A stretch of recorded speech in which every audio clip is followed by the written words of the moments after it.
পশ্চিম বর্ধমান জেলাতে একটা আসনও তৃণমূল পাবে না, আমি আপনাকে বলে গেলাম। এবং এই কর্মচারীদের মালিক মমতা ব্যানার্জি আমার হাতে আবার একবার হাঁটবে। মমতা ব্যানার্জি কালকে বেনাচিতিতে আসবেন, আপনারা চলে যাবেন, চেয়ার থাকবে, মঞ্চ থাকবে, এলইডি থাকবে, পুলিশ থাকবে, দমকলের গাড়ি থাকবে, জনগণ থাকবে।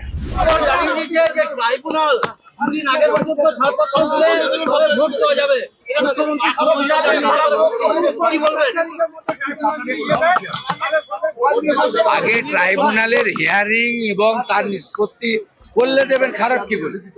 এটা তো প্রথম থেকেই বলছি। প্রথম দফার 21 তারিখ, দ্বিতীয় দফা 27 তারিখ পর্যন্ত এটা নিয়ে আপত্তির কিছু নেই তো।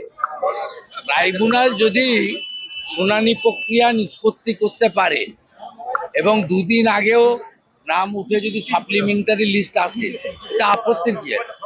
মমতা বন্দ্যোপাধ্যায় বলছেন যে ঐতিহাসিক রায়। মমতা বন্দ্যোপাধ্যায় বলছেন ঐতিহাসিক রায় করেছিলেন বলেই নাকি এটা হয়েছে। তিনি নাকি কেস করেছিলেন, সেই কারণে এটা হয়েছে। আমার এটা আমি এটা নিয়ে কি বলবো? আমার জয়লাভ, ওজনে বলছেন আমি খুব খুশি এই রায়ে। উনি নিচ্ছেন বিহার থেকে বলেছেন। উনি আনন্দে থাকুন, উনি বেশি করে খাওয়া দাওয়া করুন, একটু বেশি লম্বা ঘুমান, বিশ্রামে থাকুন। ওনার 4 তারিখে মানুষ বলে দেবে।